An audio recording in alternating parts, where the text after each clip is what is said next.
Pénis de sang, pénis de chair. C'est quoi? Pourquoi cette différence? Et est-ce que l'un des deux a plus de risques d'avoir des problèmes sexuels? Toutes les réponses dans cette vidéo. Bonjour tout le monde, bienvenue dans cette nouvelle vidéo, bienvenue sur Charles.co, votre chaîne santé.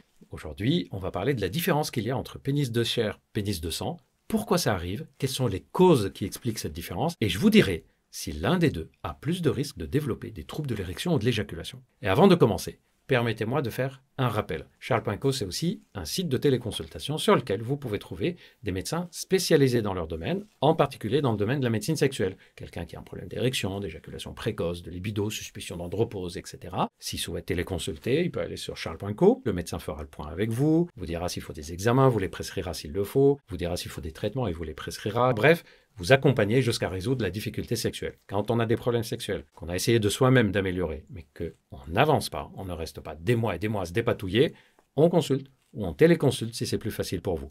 Et Charles.co a été fait justement pour faciliter cette démarche. Voyons maintenant le sujet du jour. Est-ce que vous avez remarqué que cette question de pénis de sang, pénis de chair, revient régulièrement dans les médias, comme une mode, tous les 6-9 mois, hop on en parle, puis on en parle moins, puis hop on en parle et on en parle moins. Aujourd'hui, on va faire le point le plus complet possible dessus. Premièrement, qu'est-ce qu'on appelle pénis de chair? Qu'est-ce qu'on appelle pénis de sang? Le pénis de chair, c'est un pénis dont la taille varie très peu entre la taille au repos et la taille en érection, on parle en longueur. Par exemple, un pénis qui peut être à 11 cm à l'état de repos et à 13 cm ou 13 cm et demi en érection. Le pénis de sang est un pénis dont la taille varie beaucoup entre le moment du repos et le moment de l'érection. Par exemple, ça va être un pénis de 6 ou 7 cm ou 8 cm au repos et qui va atteindre 13 ou 13 cm et demi en érection. On a tendance à dire que s'il y a plus de 4 cm de différence entre la taille au repos et la taille en érection, c'est qu'on est dans le cas du pénis de sang. Mais ce n'est pas tellement un chiffre précis, c'est plus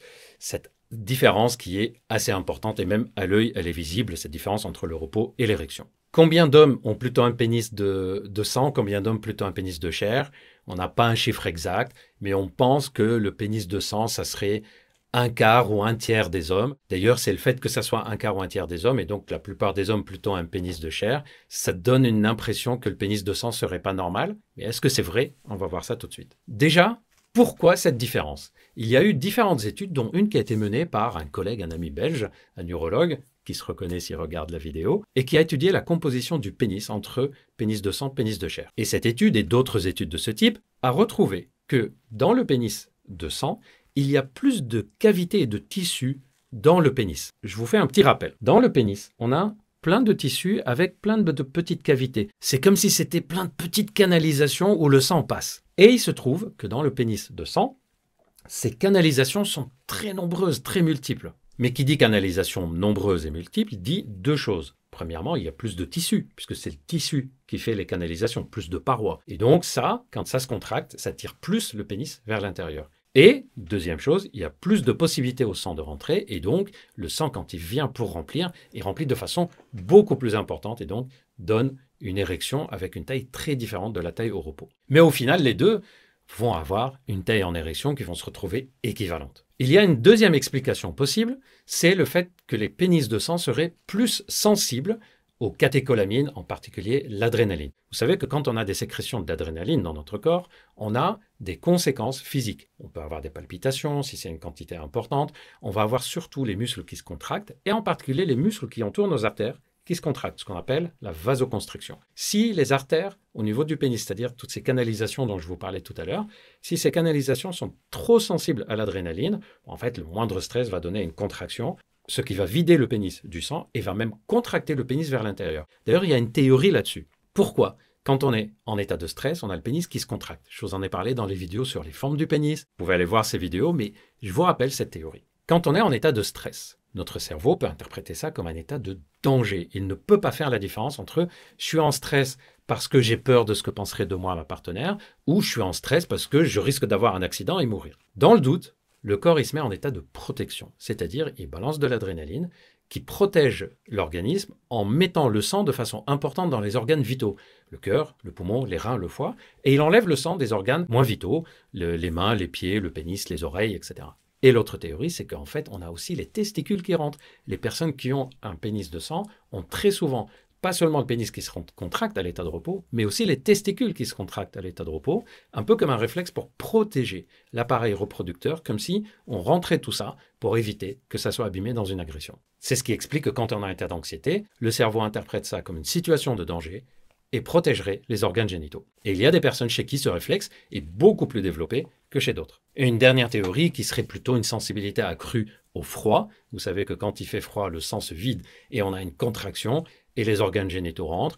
Et donc, il y a des hommes chez qui la sensibilité au froid serait plus importante à ce niveau-là, ce qui expliquerait la contraction. Je pense qu'entre l'histoire des corps caverneux qui sont en quantité différente, c'est-à-dire les canalisations différentes entre les deux, et la sensibilité et la présence d'adrénaline, on a, à mon avis, les explications. Alors, est-ce que c'est le signe d'une anomalie?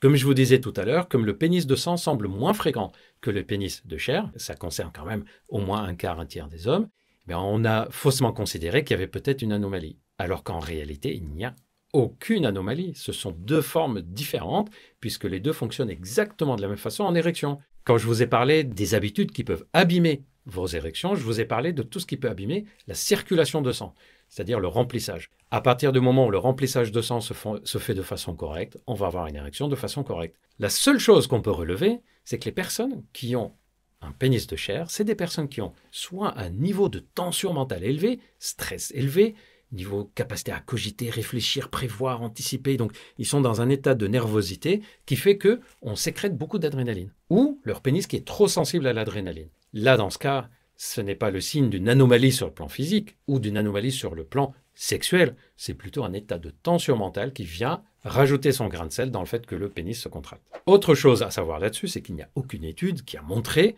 que les hommes qui ont un pénis de sang donnaient moins de plaisir à leurs partenaires ou que les partenaires préféraient tel ou tel pénis. D'ailleurs, si le sujet vous intéresse, allez voir la vidéo que je vous ai déjà faite sur le pénis préféré des femmes. Quel est le pénis qu'elles préfèrent? Et vous verrez que ce n'est pas une question de taille de pénis dont il s'agit, c'est plutôt une question d'allure globale. Vous pouvez aller voir la vidéo et vous serez, à mon avis, bien rassuré sur pas mal de choses. On peut même imaginer une partenaire qui serait plutôt amusée à l'inverse en disant il y a une sacrée différence quand même entre repos et érection et quelque chose d'un peu inattendu. Ça peut être même amusant pour certaines personnes. En tout cas, aucune étude n'a rapporté qu'il y avait une conséquence particulière sur le plaisir des partenaires. Et d'ailleurs, il n'y a aucune étude et aucun lien qu'on peut imaginer qui expliquerait que tel pénis ou tel pénis serait plus à risque de développer, par exemple, des troubles de l'érection ou de l'éjaculation rapide. Pourquoi? Pour un pénis de sang ou un pénis de chair, le mécanisme de l'érection est exactement le même, il est préservé.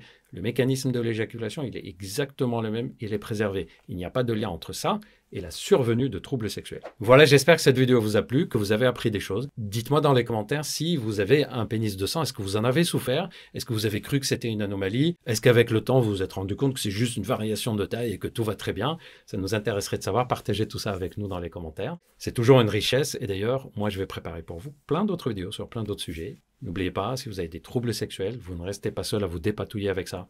Consultez des médecins spécialisés, téléconsultez si c'est plus facile pour vous et allez voir toutes les autres vidéos que je vous ai déjà faites. Je vous en prépare plein. Merci de m'avoir écouté jusqu'au bout. Prenez bien soin de vous.